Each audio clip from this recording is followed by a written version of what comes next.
My name is David L. Gilty. The L stands for Lemar, L-E-M-A-R, Gilty. No be fooled, it's not G-U. I was born guilty, but it's spelled with a G-I-L-T-Y. I'm 50 years young from Chicago, Illinois. I've been a resident of Chicago all my life. I've traveled to different places, but I've never lived anywhere else outside the Chicagoland area or the other surrounding suburb area. So I have just different experience from a city life to a suburban life and things of that capacity. I'm a husband. You know, I've been married for I think 15 years now, man. 15 years. I met this young lady in the profession of the beauty industry, by the way. And then I love the idea of our story when it comes to children. When we met, she didn't have a son. Then she wound up having a son. I had a son, and then we had our Bryce, who's the bridge we call him. So we have Jordan, that's 25. We have Taylor, that's just made 22. Proud of him, what he's doing. And now we have Bryce, our 13-year-old. So it's a little gap, but you know, this generation is a little bit faster in what they're doing. So, you know, being 50 years young, you got to stay in good health. You have to stay in a good mindset, and you have to know where you're going in life when you have somebody that's a part of your living legacy, when you want to be a part of your children's lives. So that's who I am.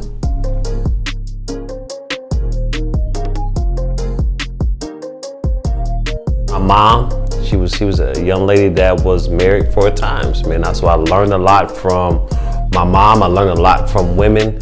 Been in the beauty industry, been in business. My mom put me from lemonade stands to paper routes to vending machines to getting a job. She would buy us cars. My brother and I have an older brother, but she still would make us more responsible paying the car notes. So it was like she gave, but it was something that we had to give back. So my mother taught me those principles in life and in business. And she was the reason right after college, I didn't really know where I was going. I thought I was going to go to a prestigious all men's college in Atlanta. I wound up not going there because I was very confused at that time, you know, just to be honest, because inside of me, I felt like, I don't know if school was a thing for me. It was the one thing that stood out to me, I can say, was business. Business always stood out to me in psychology. So I didn't know. I didn't know myself at that age. So I wound up being a part of my mom having a salon. I didn't think I was going to ever be a part of the beauty industry. It was a part of what my mom was doing. She was in corporate, and she wanted to open up a nail salon. And then the person who was putting our salon together out in the suburbs told her there's nobody out here doing, you know, African-American hair. And so we saw an opportunity. You got to see the opportunity. And when I first started, I wasn't doing hair. I still was going to school, doing a business operation at one of these community colleges, DeVry. I was on DeVry, studying business operations. My mom was going to beauty school and doing her 9 to 5. She said, hey, if something would have happened to me, would you know how to run this business? And I could legitimately say no. So I started doing payroll, and then I started going to beauty school, and I learned on Caucasian hair. I became a multicultural hairstylist. I still didn't have my barber's license, so that's very important that you understand where it is, because you can have so many different talents. You could be hands-on, you could be cerebral, you can be whatever it is that's going to make you who you are. After 3 salons, my wife, Miss Sharon Gilty, and I, we got together downtown. We went in business for 15 years, and we were able to have a collective collaboration of success, you know, raising 2 sons, her being pregnant, bringing our 2 philosophies together during times when people was in a recession. We had an abundance mindset. So we did that. But then during that time, it was other things that stood out to me, that you have to have other income streams. So during that time, I didn't want to be sold nothing. Network marketing was introduced to me. I didn't look at it as that because it had a bad name. I looked at it as business opportunity. So during that part-time, I was able to maximize, I say something about maximize the chair. So because I started doing my other business, my part-time business, while I was still, helping run the full-time salon, then to partner with, Sharon and us, just feeding off each other and have a collective collaboration, it allowed me, because she still carried on with the salon. See, so she still added to what I was doing, and she trusted me enough to take care of our family while we still did what we did with the salon. And I was able to put more time into this. Back in 2017, I was able to walk away from that industry. In 2017, I've been doing this full time in the network marketing era, but I still look at it as a business opportunity because I want to do something different. And what's great about that, just these 20 months ago, we have a new CEO with our company that has similar principles of teaching an everyday person how to run a business. So I see from a child, have you heard about me being a kid who had a lemonade stand, a child who has a paper route, vending machines, learn how to do another nationality of hair, and then be able to be self-taught, going back to the west side where I'm from, right? And just paying attention to how business is being done. I was able to retire from the beauty industry, which is a $1 billion industry, and graduate into a $1 trillion industry where I've been ever since for the last 3 years. I've retired at 47 from that industry and prolonged my lifespan with a $1 trillion opportunity of technology and travel and things of that nature. So that's another story that we'll get to, but that's who I am. That's who I am. I'm a proud father, a proud husband. I love what I do. I love what I do, and there's a lot to learn in life. I'm very curious about success and reaching out to other people who have similar stories, and then listening to people who have a different story, but I can be able to understand their plight in life. So that's who I am. David Lemar Gilty.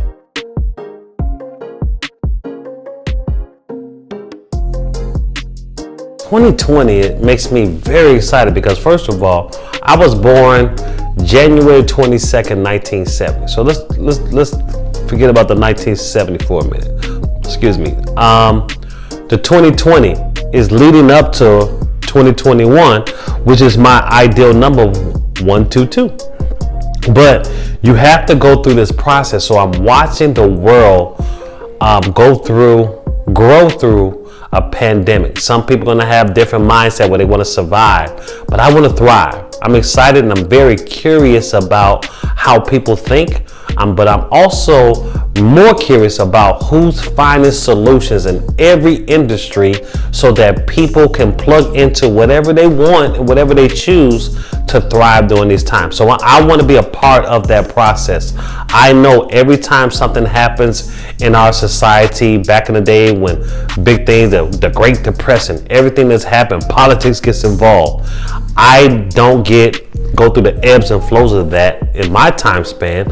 I'm going to pay attention to what the successful people do during that time. So I am a student of success right now. That's what I'm doing. I'm studying, different things that's on YouTube. I'm listening to my audiobooks. I'm talking to the right people. I'm growing my law of association and law of environment, which is very important. So I'm excited about what's to come. And then I know that what's to come all depends on how I respond to life and not react. So I'm very excited about 2020.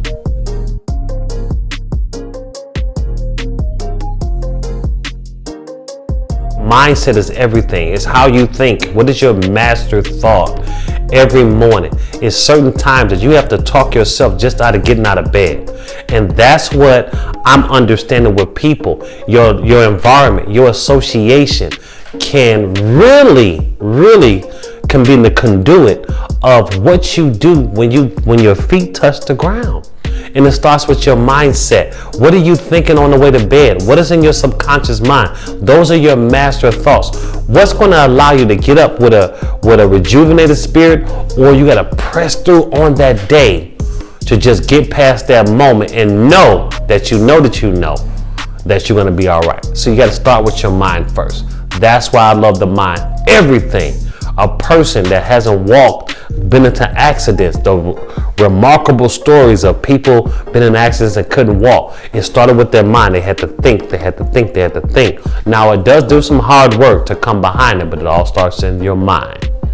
Body.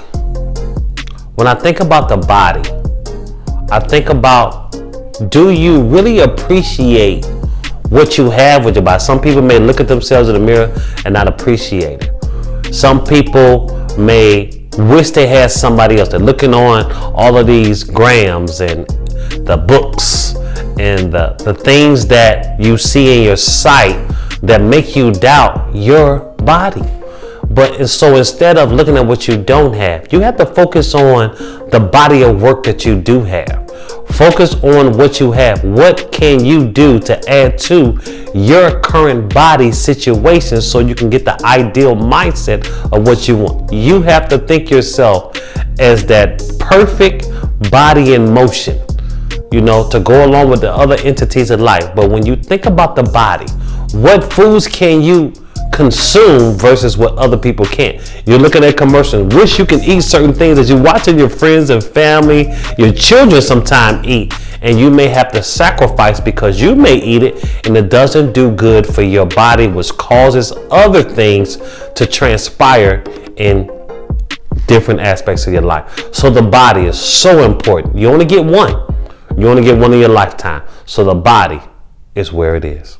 Also, when I think about body, I'm thinking about two aspects of it.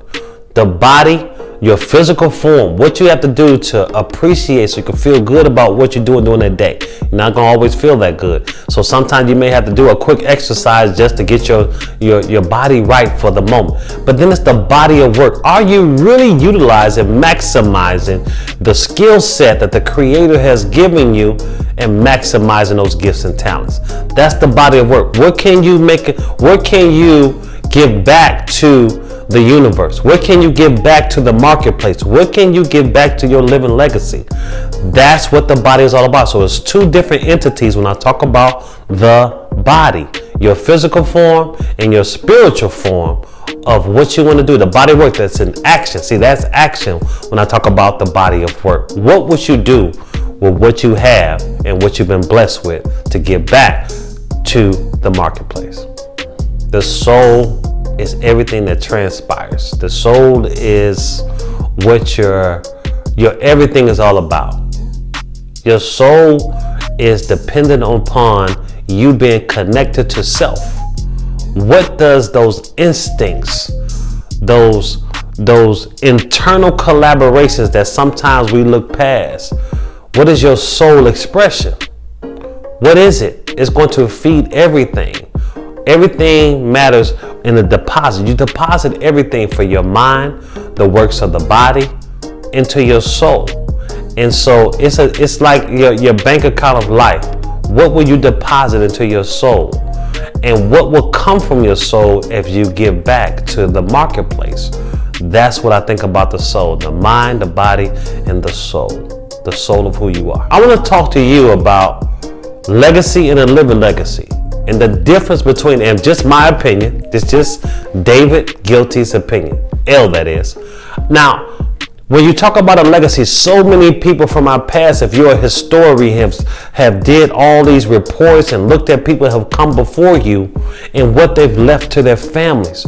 What did they enjoy? And it's a different mindset. You can say selfish. I'm going to be a little selfish because I have 3 generations of sons. I have a partner. A wife, I have team members, I have people that I'm pouring into.